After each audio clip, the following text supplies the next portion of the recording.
Bien, muy buenas tardes a todos. Bienvenidos a la sesión inaugural del seminario IUS, Encuentros para el Diálogo Constituyente de la Universidad San Sebastián. Esta es una iniciativa de la carrera de Derecho sede Valdivia que busca contribuir a la deliberación pública, informada y reflexiva sobre el proceso constituyente y las eventuales transformaciones jurídicas, políticas y sociales. En tal sentido, pretende constituirse en un seminario permanente que convoque a diversos actores sociales, políticos, institucionales y académicos para abordar temáticas relevantes y generar insumos que enriquezcan la discusión constitucional. Especial saludo a la comunidad universitaria, estudiantes, académicos, vicerrectora y directivos. Hoy nos acompaña, y es un honor presentarlo, el profesor Alan Bruber Carías, abogado, doctor en Derecho y profesor emérito de la Universidad Central de Venezuela, profesor visitante de la Universidad de Cambridge, de la Universidad de París, Universidad del Rosario, Universidad Externado de Colombia y Universidad de Columbia. Desde 1980 es el director de la Revista de Derecho Público de Venezuela y tiene una extensa obra escrita en más de 200 libros y más de 1000 estudios monográficos en temas de derecho constitucional y derecho administrativo. En Venezuela ocupó, entre otros cargos públicos nacionales, el de miembro electo independiente de la Asamblea Nacional Constituyente de 1999.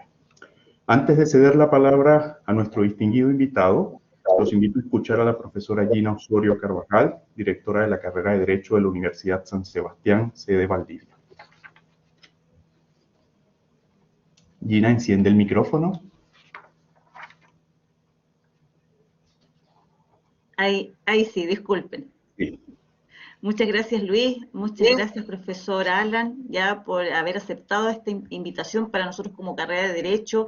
Sede Valdivia, es un honor que usted esté presente aquí, ya, y dar la bienvenida también a todos los presentes, ya que lo que la carrera busca, ¿cierto?, es ser un aporte y contribuir a nuestra comunidad, desde el mundo de la academia y lo nuestro, acercando así los temas de interés para que de esta manera la comunidad se forme una opinión informada y pueda participar de manera activa, ¿ya? Este proceso de nueva constitución que está viviendo nuestro país es un proceso histórico, sobre todo por el mecanismo mediante el cual, ¿cierto?, se va a elaborar nuestra nueva Carta Fundamental. Y es por eso, ¿cierto?, que la carrera realiza estos diálogos, comenzando por el día de hoy, ¿cierto?, y los invitamos desde ya a participar de los restantes diálogos constitucionales, para que sepan y tengan una opinión informada respecto de este importante proceso que estamos viviendo como país. Muchas gracias, Luis. Muchas gracias, profesor Alan. Muchas gracias a los presentes y esperamos verlos nuevamente en los otros diálogos. Bien, muchas gracias, profesora Osorio. Informamos a los asistentes que minutos antes de concluir la intervención de nuestro expositor, se habilitará el chat para que formulen sus preguntas y comentarios. Profesor Bruber, tiene usted la palabra. Bueno, muchas gracias, ante todo, a la Universidad San Sebastián, a su decana, la doctora Gina Osorio, y especialmente a Luis Palacio, por la invitación que me han formulado para participar en este seminario sobre el tema del proceso constituyente. Bueno, a mí me corresponde, básicamente, como yo les sugerí, hablar de las lecciones derivadas del proceso constituyente venezolano o del populismo constitucional que ocurrió en Venezuela en el año 1999, y qué enseñanzas se pueden sacar de aquella experiencia para el proceso chileno. El proceso constituyente en Venezuela en el año 99 puede decirse que tuvo su origen, como ha ocurrido en todos los países e incluso en Chile, en la crisis del sistema político que se había instaurado en Venezuela desde el año 1958, es decir, después de 40 años de democracia. Y llegó a un momento de crisis que yo mismo califiqué como de crisis terminal, porque era una crisis de los partidos políticos, de las instituciones, en definitiva, signada por el desencanto en las mismas. Nadie creía en el Congreso, nadie creía en el Poder Judicial, en la administración pública, en los cuerpos de seguridad. nadie creía en el liderazgo, había una situación de crisis, de sentimiento de que la democracia se había quedado estancada, no se le había dejado evolucionar, habiendo sido los responsables, por supuesto, los propios responsables de su instauración en el país, que fueron los partidos políticos, los que no supieron hacerla evolucionar hacia nuevas formas de representación y de participación. En ese contexto de crisis del sistema político en Venezuela, en el año 92 se produjo un intento de golpe de Estado militar comandado por el entonces teniente coronel Hugo Chávez Frías y un grupo de militares que provocó sin duda desde el punto de vista institucional un sacudón importante en el país. Y fue justamente a raíz de ese intento de golpe de Estado que se planteó la idea y la necesidad de reconstituir, de recomponer el proceso político democrático en una forma democrática. Y de ahí surgió el planteamiento en Venezuela de convocar una asamblea constituyente para ese propósito. Esto fue en el año 92, en febrero, marzo. Yo mismo, en marzo de 1992, a las 2 semanas de la intentona de golpe de Estado, planteé la necesidad de esa reconstitución del sistema político y de la legitimidad democrática del país. Planteaba simplemente que la democracia desaparecía o se reconstituía, y de ahí que planteamos la necesidad de convocar una asamblea constituyente para ello. O se transformaba el sistema político y se convocaba esa asamblea en democracia, o lamentablemente al final podía haber otro golpe de Estado y también la convocatoria, pero de esa asamblea, pero sin democracia.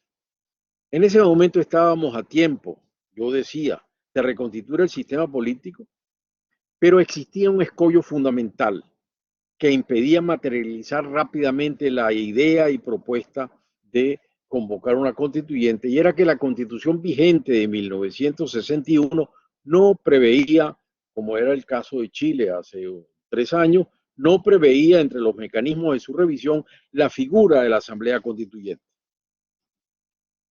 Por eso formulamos la propuesta con otra serie de personas y de grupos en el país de que se aprobara una reforma puntual de la Constitución para regular la Asamblea Constituyente, es decir, para establecer el estatuto de la Asamblea Constituyente, como afortunadamente se hizo en Chile.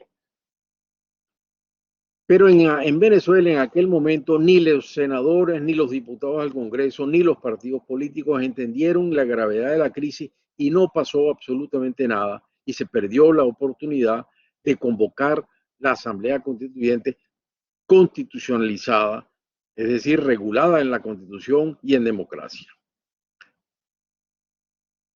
Algo era y sigue siendo definitivamente esencial y definitivo en esta materia. Una asamblea constituyente en democracia no se puede convocar si no hay un acuerdo o consenso político entre los actores de un país.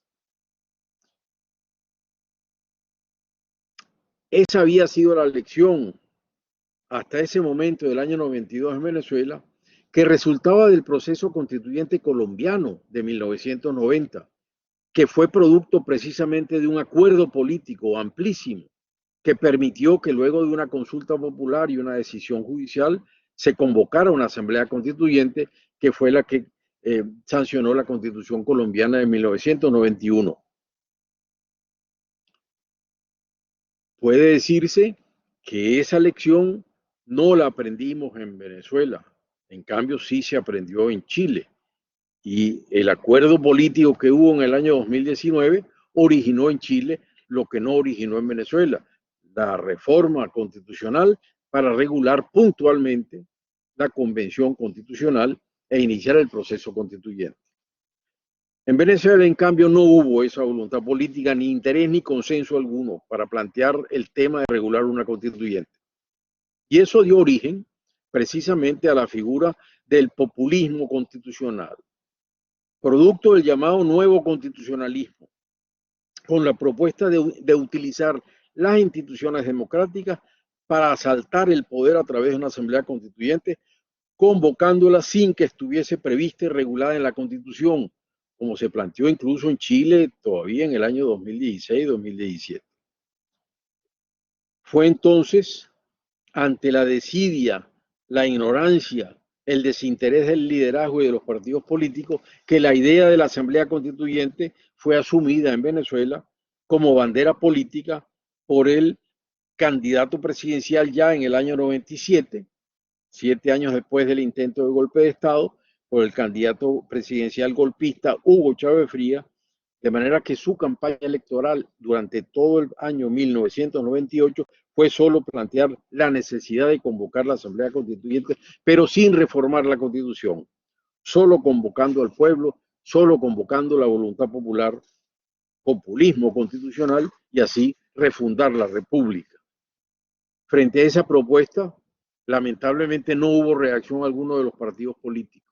No intervinieron en el debate, no entendieron el planteamiento ni la gravedad de la crisis, quedando el tema de la Asamblea Constituyente en una confrontación entre Chávez, candidato, que proponía convocarla sin reformar la Constitución, y un grupo de personas que sosteníamos que era necesaria una reforma puntual de la Constitución para regular el estatuto de la Constituyente, establecer sus normas y así poderla convocar.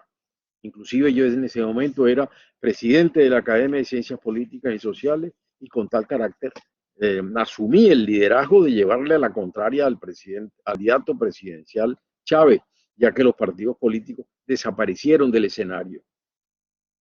En medio de esa discusión se planteó un recurso de interpretación ante la entonces Corte Suprema de Justicia sobre una disposición de la Ley Orgánica del Sufragio y Participación Política que regulaba el referéndum consultivo, y se le formularon a la Corte dos preguntas. La primera, si se podía convocar un referéndum consultivo sobre el tema de la Asamblea Constituyente, y la segunda, si esa asamblea se podía convocar sin antes reformar la Constitución para regularla. La Corte Suprema dictó en enero de 1999 una injundiosa sentencia donde analizó todo lo que podía estudiarse y exponerse sobre el poder constituyente en el constitucionalismo histórico y moderno, así como sobre el alcance del derecho a la participación política mediante referéndum, indicando, por supuesto, en forma obvia, respecto a la primera pregunta, que sí se podía convocar un referéndum para consultarle al pueblo sobre la Asamblea Constituyente. Pero no respondió la Corte Suprema, que actuaba como juez constitucional, no respondió la segunda pregunta. No la respondió. Era que si se podía o no convocar la Asamblea sin reformar la Constitución. Lo dejó sin respuesta. Una sentencia que en ese sentido fue ambigua. Por eso, en realidad, en Venezuela, a raíz de esa sentencia de enero del 99, fue la opinión pública, la prensa y el inevitable proceso político subsiguiente que, ante el silencio del Congreso, que había sido recién electo en diciembre de los 98, no dijo nada. Ante ese silencio de la Corte y del Congreso, recién electo, fue entonces el presidente Chávez el que tomó, ya electo, que había sido electo en diciembre del 98, tomó la iniciativa para convocar la constituyente, no prevista en la Constitución y no regulada en la Constitución. De manera que después de la sentencia de enero del 99, donde no se respondió el tema, Chávez voluntariosamente convocó el día de su toma de posesión como presidente, que fue el 2 de febrero, 2 semanas después de la sentencia, convocó la Asamblea Constituyente que no estaba regulada en la Constitución. Y la convocó utilizando una expresión común, conforme le vino en ganas. Es decir, no existiendo un estatuto de la Constituyente, él mismo precisó que él definiría el estatuto de la Constituyente. Y todo eso le permitió, en definitiva, lograr el control de la mayoría absoluta de la Asamblea, que de 131 miembros, solo 6 eran independientes no chavistas. Yo fui uno de esos miembros no chavistas de la Asamblea. Electo además con 1.200.000 votos, una bastante mayoría que tuvimos los que salimos electos. Y así comenzó otro debate político. A pesar de que la Asamblea no estaba convocada conforme a la Constitución, porque la Constitución no lo preveía, era evidente que esa Asamblea en ningún caso podía ser electa en contra de la Constitución que estaba vigente. Nada autorizaba a que la Constitución fuera cambiada y no se podía acudir al principio de la soberanía popular para supuestamente enfrentarla a la supremacía constitucional. Estando en vigencia la Constitución de 1961, por tanto, esa Asamblea Constituyente que Chávez convocó no podía ser en contra de la Constitución, no podía actuar en contra de la Constitución, lo que significaba en definitiva que la Asamblea que se eligiera y se conformara no podía asumir el poder constituyente originario que solo el pueblo tiene y no puede ser delegado. La Corte Suprema, incluso después de su ambigua sentencia de enero, trató de precisar esas características de la Asamblea Constituyente que decretó de la convocatoria Chávez con unas sentencias posteriores durante el resto del primer semestre del año 99 y buscó delimitar esos principios en relación con la Constituyente y sentó dos de ellos. Primero, en alguna de esas sentencias, que debía actuar conforme a la Constitución del 91, es decir, que tenía por límite el régimen constitucional como era lógico, y segundo, que la Asamblea Constituyente no podía pretender asumir el poder constituyente originario como Chávez en su decreto lo había decretado y luego precisado en unas bases comiciales que él mismo dictó. Sin embargo, duró poco, ya era tarde. En contra de eso, la Asamblea Constituyente, una vez que fue electa, la primera decisión que adoptó al instalarse y que se reflejó en los estatutos que ella misma aprobó días después, fue asumir en contra de lo resuelto por la Corte Suprema el poder constituyente originario. Y con ello, desde ese momento, ya era agosto del año 99, puede decirse que la Asamblea Constituyente dio un golpe de Estado contra la Constitución del año 1961.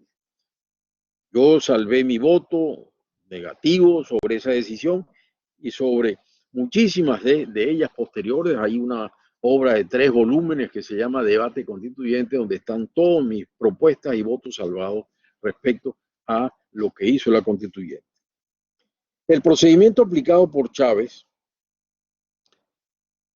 de convocar una asamblea constituyente no prevista en la Constitución y regularla como le viene en gana, hay que recordarla, fue producto de una receta de populismo constitucional o llamado nuevo constitucionalismo que le vendieron un grupo de profesores españoles vinculados a la Universidad de Valencia y a un centro académico de la Universidad de Valencia, España, donde tuvo su origen, entre otras cosas, el partido Podemos de ese país, en un trabajo soterrado que no fue conocido en el mundo académico venezolano. Ese grupo hizo un trabajo de difusión importante que luego continuaron difundiendo en Ecuador, vendiéndole la idea a Rafael Correa, y luego en Bolivia vendiéndole la misma idea a Evo Morales. En todos esos 3 países, Venezuela, Ecuador y Bolivia, se repitió el mismo esquema, aplicándose la misma receta. Convocatoria de una asamblea constituyente sin respaldo en la Constitución, que asumió el poder constituyente total, propinando un golpe de Estado contra la Constitución y contra todos los poderes constituidos en esos países. Esa receta populista se aplicó a la letra en Venezuela y permitió, por tanto, el asalto al poder por parte de unos militares que 7 años lo habían intentado por la vía del golpe militar, pero esta vez lo hicieron usando un instrumento democrático que fue la Asamblea Constituyente, lo que les permitió controlarla a su antojo. A ello contribuyó una gran abstención del 57% del electorado desencantado de la política.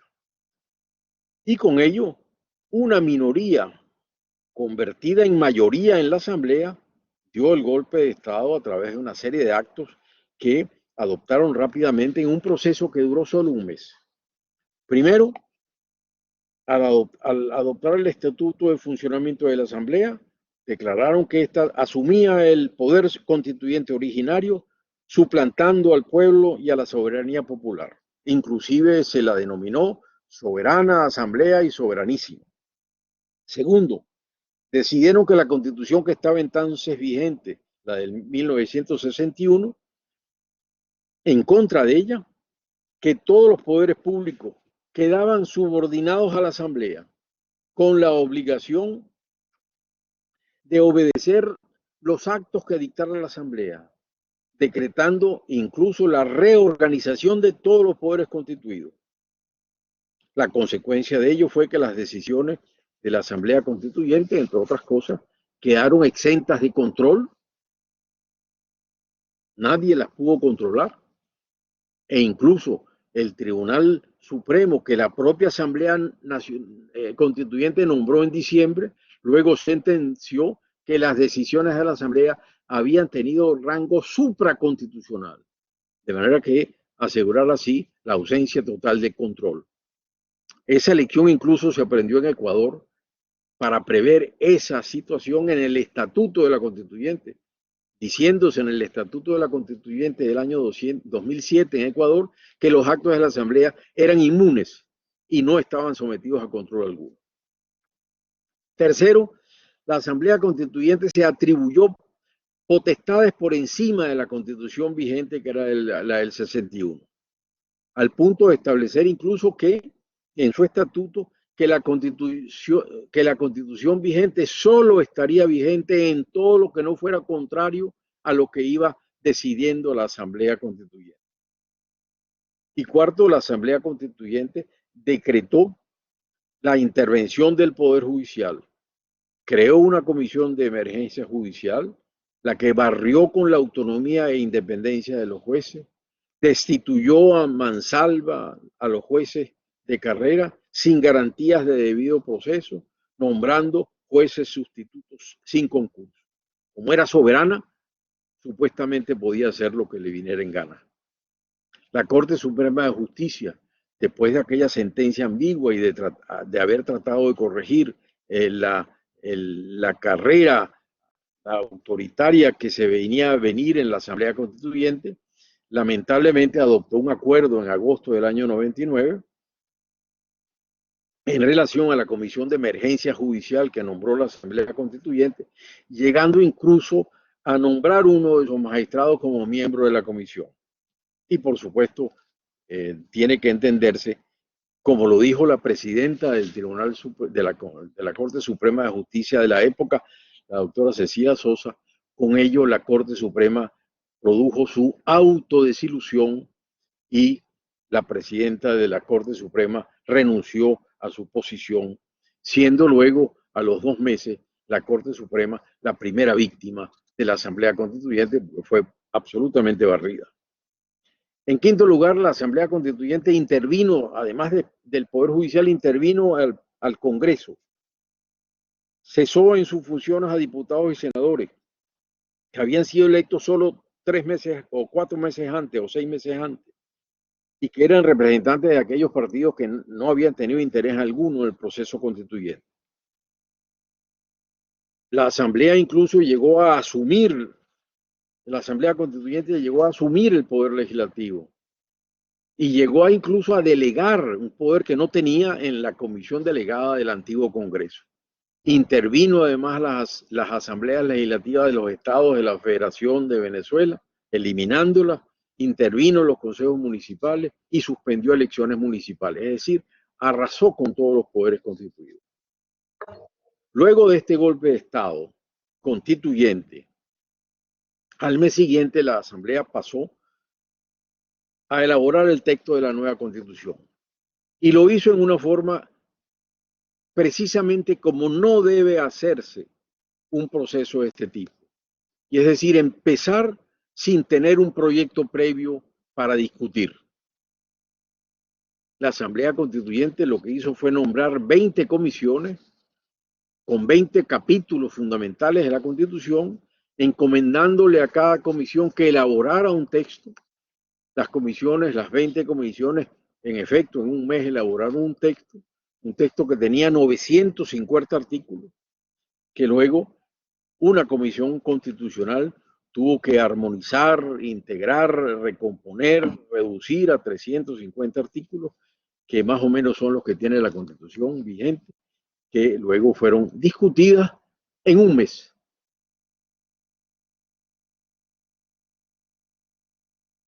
Como les dije, yo fui miembro de esa asamblea, intervine en todas las sesiones, intervine respecto a todos los artículos, salvé decenas de decenas en oportunidades mi voto en la aprobación de materias, y para ya en noviembre, finales de noviembre, cuando se inició la campaña por la aprobación de la Constitución, publicó un documento que decía razones por el voto no.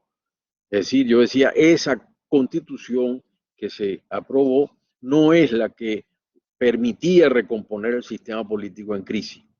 Y más bien decía, esa Constitución ha resultado una mesa servida para el autoritarismo. Esto lo escribí y lo dije en noviembre del año 99, diciendo que era la mezcla del centralismo, presidencialismo, militarismo y populismo lo que la caracterizaba. Lamentablemente, hoy 20 años después, tengo que decir, el tiempo me dio la razón.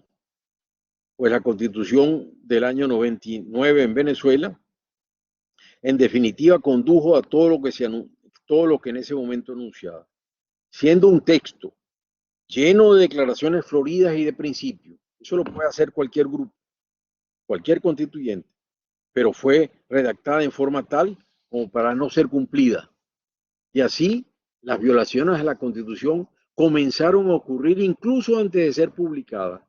Fue publicada el 30 de diciembre, pero 10 días antes, la Asamblea, que ya había cesado en sus funciones porque ya la Constitución estaba aprobada y sancionada y aprobada por el pueblo mediante referéndum.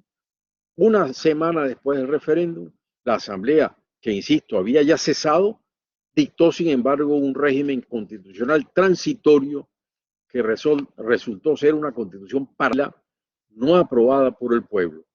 Ese régimen transitorio de fecha 22 de diciembre suspendió materialmente la aplicación de la nueva constitución y estuvo vigente durante 15 años. Ese régimen transitorio, insisto, no aprobado por el pueblo, removió a todos los titulares de todos los poderes públicos, eliminó a la Corte Suprema, al Congreso, creó una comisión legislativa que no existía y no estaba prevista en ninguna parte, y así asumió todos los poderes de los poderes constituidos. Y fueron totalmente barridos.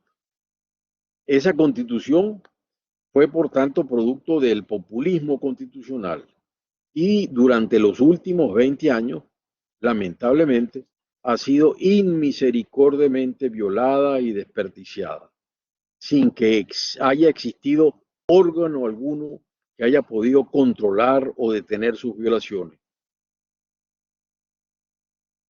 Porque incluso uno de los primeros actos de la Asamblea en ese régimen transitorio fue nombrar un nuevo Tribunal Supremo de Justicia,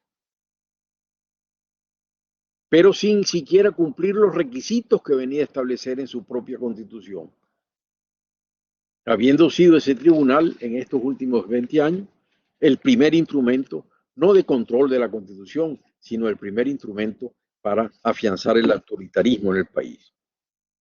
Esa es la realidad del proceso constituyente venezolano del año 99.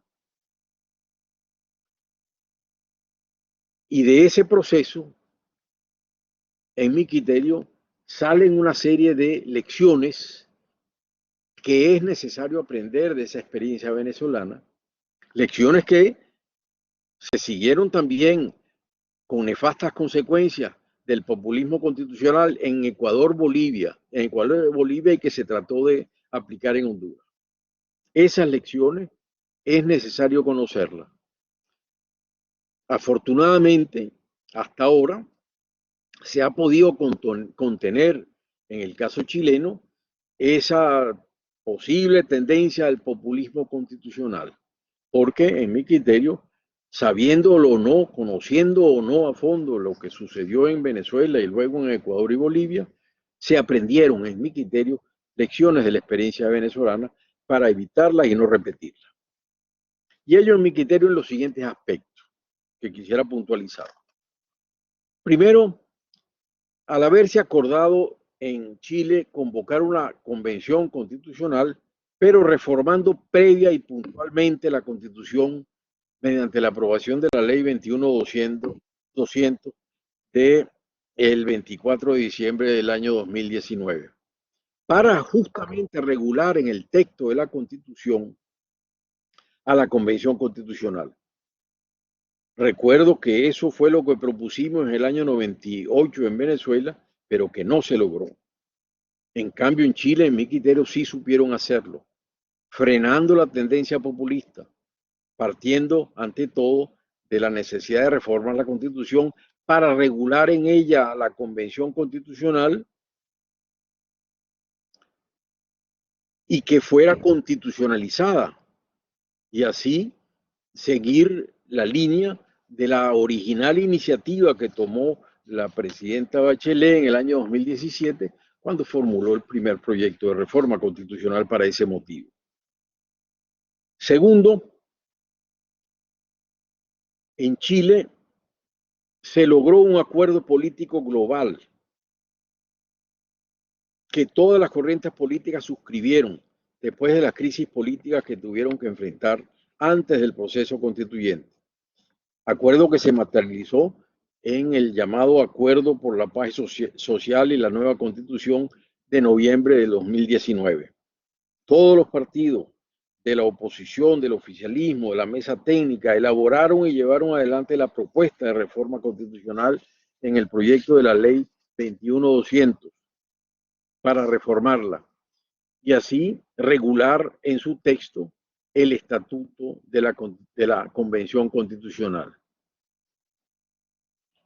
De manera que el estatuto se constitucionalizó y no se dejó a la voluntad del convocante de una asamblea constituyente como ocurrió en el caso de Venezuela.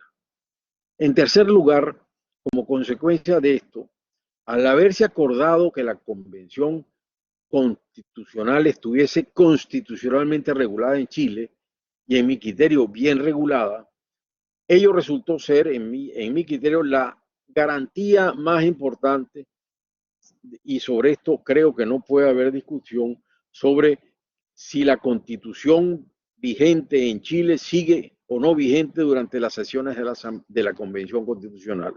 Evidentemente que sí lo sigue. Y la Convención Constitucional está sujeta al marco de la Constitución porque está regulada en el propio texto de la Constitución, situación radicalmente distinta a lo que ocurrió en Venezuela.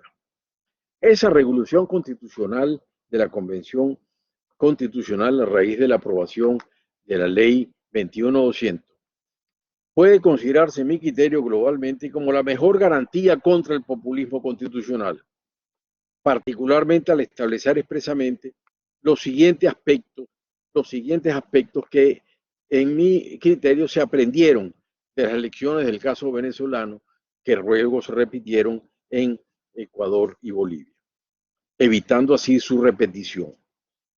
En primer lugar, la Convención Constitucional tiene por misión única elaborar y sancionar un nuevo texto constitucional. Esta es su misión. Eso era lo que queríamos que fuera la misión de la constituyente en 1999 en Venezuela, y no fue así. Y la misma usurpó las funciones de los órganos del Estado, en particular del legislador. En el caso chileno, en cambio, se dice expresamente en la Constitución que la Convención Constitucional no podrá intervenir ni ejercer ninguna otra función o atribución de otros órganos autorizados o autoridades establecidas en esta Constitución y en las leyes.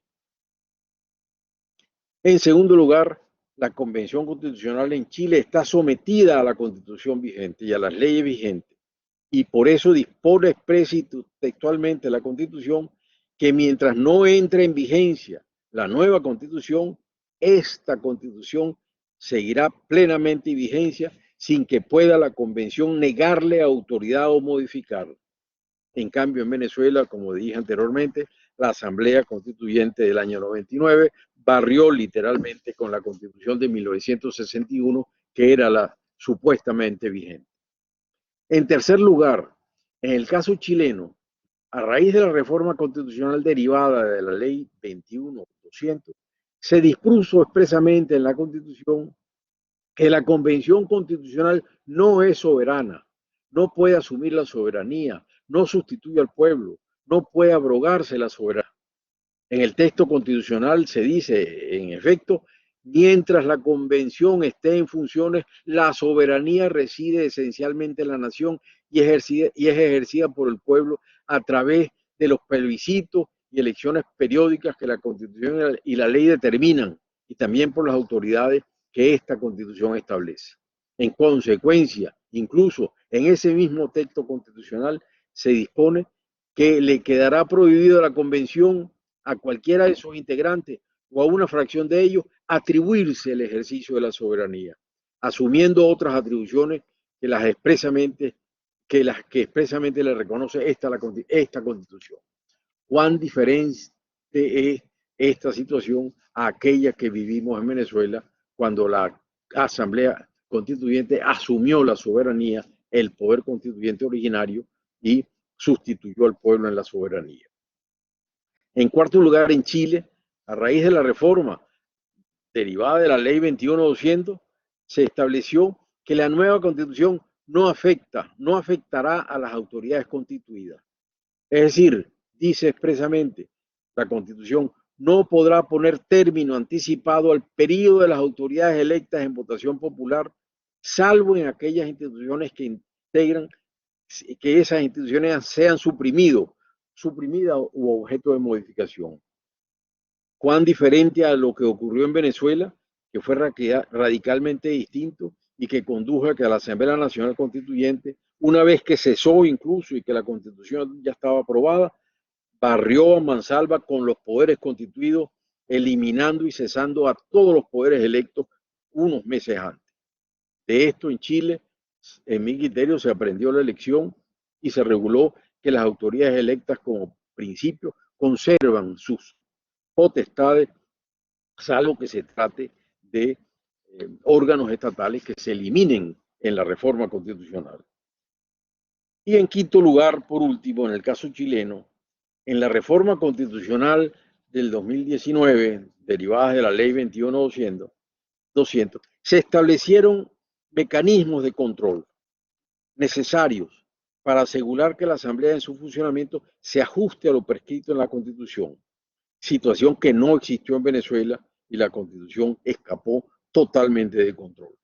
En el caso chileno, en cambio, en el artículo 136 de la Constitución, se reguló expresamente la posibilidad de formular reclamos ante un grupo o 5 miembros de la Corte Suprema por infracciones a las reglas de procedimiento aplicables en la Convención. Vicios esenciales. Excluyéndose, sin embargo, todo reclamo sobre el contenido de los textos en elaboración, que es la función esencial de la Asamblea, de elaborar un texto constitucional. El artículo 136 concluyó, sin embargo, indicando expresamente que ninguna autoridad ni tribunal podrán conocer de acciones, reclamos o recursos vinculados con las tareas que la Constitución le asigna a la Convención, fuera de lo establecido en el artículo de los reclamos.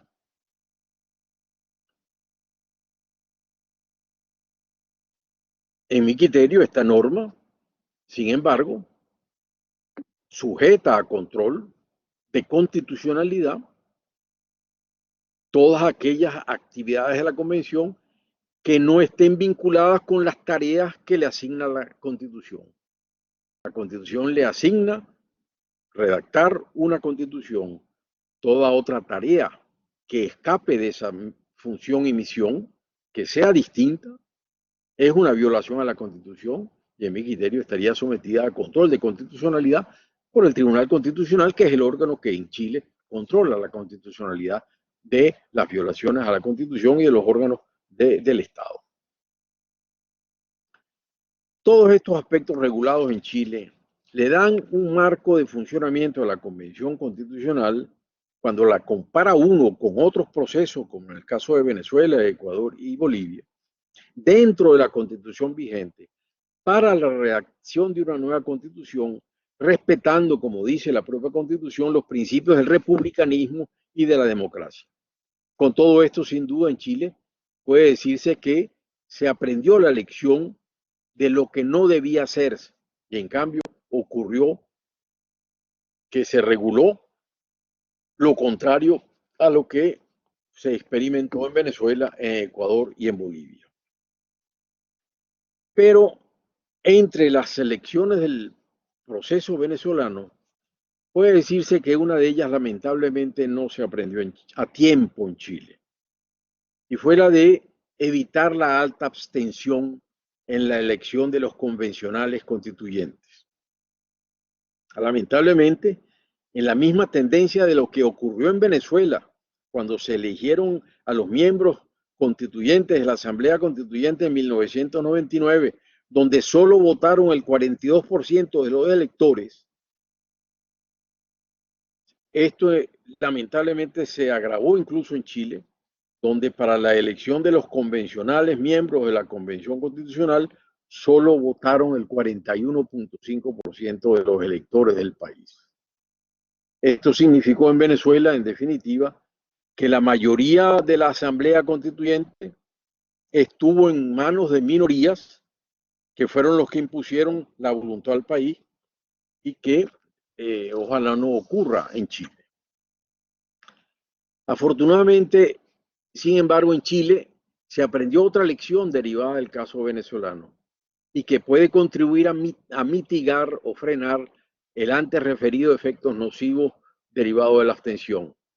Y es que a diferencia del régimen en Venezuela, donde las propuestas de la Asamblea Constituyente se aprobaron solo con el voto de la mayoría de los constituyentes presentes en cada sesión, en el caso de Chile, la reforma constitucional exige que todas las decisiones de la Convención Constitucional deben adoptarse por un quórum de 2/3 de sus miembros en ejercicio, no presentes, miembros en ejercicio, precisándose que la Convención no podrá alterar los quórums de procedimiento para su funcionamiento y para la adopción de sus acuerdos, con lo cual se garantiza en esta forma una mayoría sustancial necesaria para la adopción de las propuestas constitucionales. Lo importante en todo caso es que en Chile la Convención Constitucional respete y haga respetar el marco constitucional que le dio origen, y que ese marco constitucional regula con todo detalle su funcionamiento, producto de acuerdos y consensos políticos que tuvieron lugar para sancionar la nueva Constitución, y que esa nueva Constitución que se emane de la Convención Constitucional represente un verdadero y genuino pacto político de la sociedad para recomponer el sistema democrático. Y para ello hay otra lección del caso del proceso constituyente venezolano, que indico por último, y que en Chile también se aprendió, en mi criterio. En Venezuela, la Constitución de 1999, luego de discutida por la Asamblea, se sometió a referéndum, a un plebiscito para su aprobación, pero fue aprobada por una minoría del país. Es decir, la Constitución en Venezuela, en el año 1999, en el plebiscito de diciembre del 99, solo la aprobaron el 32% de los venezolanos con derecho a voto. Pues en ese referéndum solo votaron el 44% de los venezolanos con derecho a voto, con una abstención, por tanto, de más del 55%. O sea, una constitución que en definitiva aprobó una minoría del país de 2% de los venezolanos. En el caso de Chile, sin embargo, con motivo de la reforma constitucional de la ley 21200, la Constitución dispuso expresamente que en el plebiscito constitucional, en el plebiscito nacional constitucional que se efectúe para aprobar la Constitución, con el objeto de que la ciudadanía apruebe o rechace la propuesta de nueva Constitución, dice la Constitución, el sufragio será obligatorio para quienes tengan domicilio en Chile. De manera que esta obligatoriedad del sufragio puede contribuir a que no ocurra abstención en la aprobación de la Constitución y que la Constitución se apruebe o se rechace por la mayoría del país que vote con derecho a voto y inscrito en el sistema electoral de Chile, y así lograr que esa Constitución represente realmente a la globalidad del país y no solo a una minoría o a unas minorías, como lamentablemente fue el caso en Venezuela. De manera que con esto y ese repaso de las lecciones del caso venezolano que se repitió en Ecuador y Bolivia sobre lo que no debe hacerse en un proceso constituyente y que en mi criterio, en una forma u otra, sabiéndose o no, se tomaron en cuenta en todo el régimen constitucional que se ha establecido para el proceso constituyente a través de la Asamblea Constitucional, actualmente funcione y que esperemos que se siga ejerciendo sus funciones en ese marco constitucional tan bien regulado en la Constitución, que eso pueda provocar que realmente se obtenga el resultado querido, una Constitución que sea un pacto político de todo el país y que sirva para afianzar la democracia en Chile. Muchísimas gracias de nuevo por la invitación y por la atención en este seminario. Bien, muchas gracias, profesor Gruber, por su exposición. Ahora abrimos el encuentro a las preguntas y comentarios. Ya los asistentes han planteado algunas de sus preguntas a través del chat. En principio plantea Suheil, ¿qué le recomienda al pueblo chileno? ¿Considera que Chile puede experimentar el mismo proceso que atravesó Venezuela? Yo diría, como dije en alguna conferencia que di sobre este mismo tema hace una semana, con la reforma constitucional que se aprobó en el año 2019 y que reguló el estatuto de la constituyente, de la Convención Constitucional, en la forma en que he resumido, Chile se vacunó contra el populismo constitucional y estableció las reglas bien efectivas para que pueda la Asamblea Constituyente funcionar sin caer en los errores del proceso constituyente venezolano del año 99. Bien. César Gómez pregunta, ¿qué piensa usted de la actual Constitución de Chile? ¿Era necesaria esta refundación? Mire, las constituciones no son las culpables de los procesos de crisis política. Eso como principio. Muchas veces se le echa la culpa a la Constitución y se dice una nueva Constitución va a resolver todos los problemas. Eso no es cierto. Una Constitución como tal no es per se un instrumento para resolver los problemas de funcionamiento de un sistema político. Una Constitución lo que puede establecer son las bases para que funcione el sistema político y un gobierno se ajuste a sus términos y gobierne de acuerdo a ella, si se establecen los principios democráticos, respetando la democracia y aplicando los principios de la Constitución. Pero en sí misma la Constitución no es la solución. Evidentemente que la Constitución chilena tiene muchos aspectos muy positivos, ha tenido reformas sucesivas que han mejorado y tiene todos los elementos necesarios para que funcione una democracia, que requiere ajuste, que requiere ampliación de algunos derechos, regulaciones de otro tipo, controles.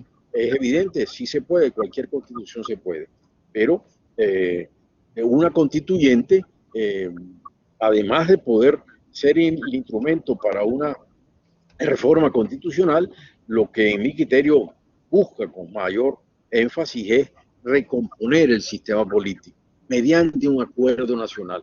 Pero para eso hubiera sido necesario, por ejemplo, de entrada, que no hubiera habido abstención, que hubiera habido representación en la constituyente de la globalidad del país y no solo de unos grupos, y que la constituyente tuviese en sí misma el peso de representar a todo el país para recomponer el sistema político. No se ha logrado sino a media, pero tenemos un estatuto que le permite buscar esos acuerdos entre los que forman parte de los mismos y que no pueden ignorar que aquella mitad que se abstuvo también existe, que es también Chile, y que hay que también regular constitucionalmente los principios para todo el país y no solo para unos grupos. Bien. Otras preguntas, profesor. ¿Qué mecanismos de participación pueden implementarse para asegurar mayor incidencia de la ciudadanía en el debate constituyente? En el debate constituyente, bueno, eso es una de las tareas que tiene en sí misma la Asamblea. La Asamblea Constituyente deberá, en mi criterio, si es que no lo ha establecido todavía, he visto que han pasado ya semanas discutiendo un reglamento y yo sigo diariamente a través de Microjuris y el Diario Constitucional los resúmenes de la reunión de la Asamblea cada día y realmente pues parece que no avanza. La Asamblea debe regular mecanismos de participación y llamar a todo el que tenga interés y a todas las organizaciones de la sociedad para que hagan propuestas y formulen propuestas ante las comisiones.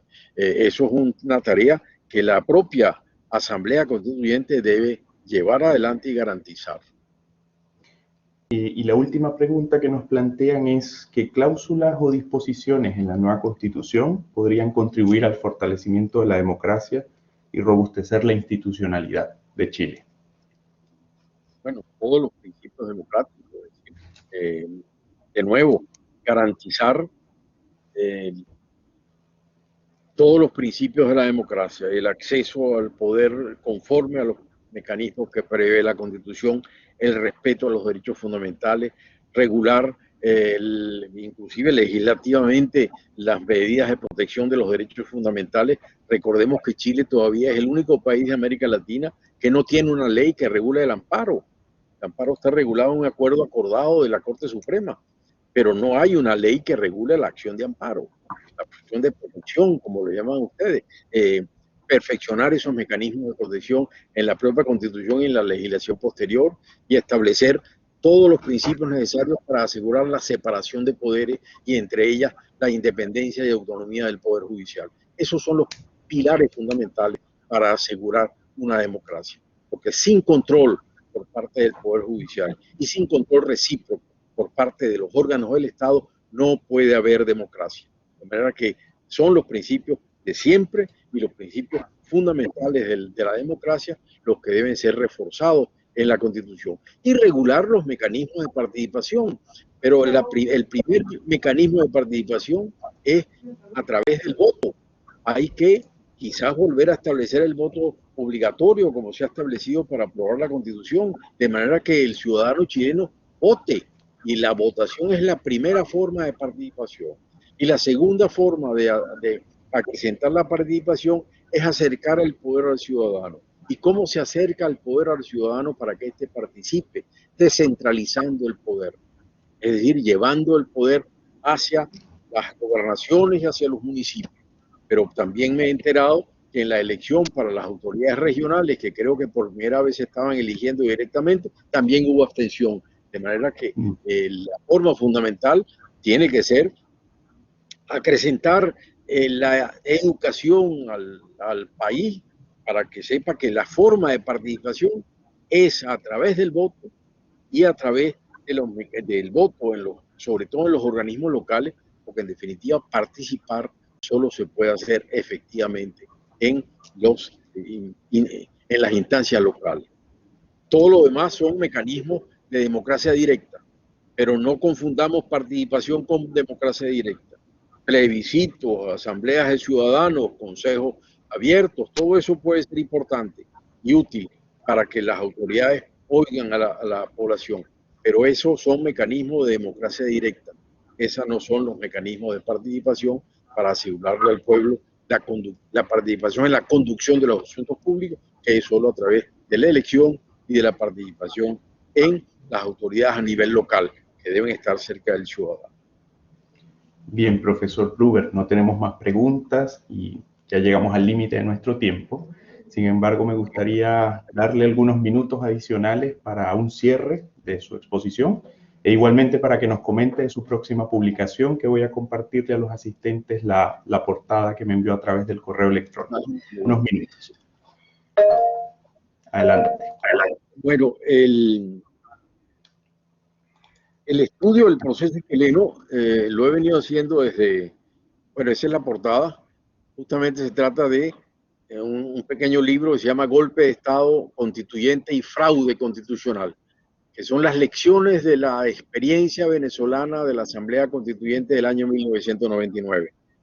Ese es un libro que está saliendo en estos próximos días por Ediciones Olexi, que es un editor chileno y con sede en Santiago, y que va a sacar este trabajo. Tiene en su introducción una nota del autor, una nota introductoria mía, que se refiere precisamente a las lecciones de la experiencia venezolana y que deben ser aprendidas por el proceso chileno.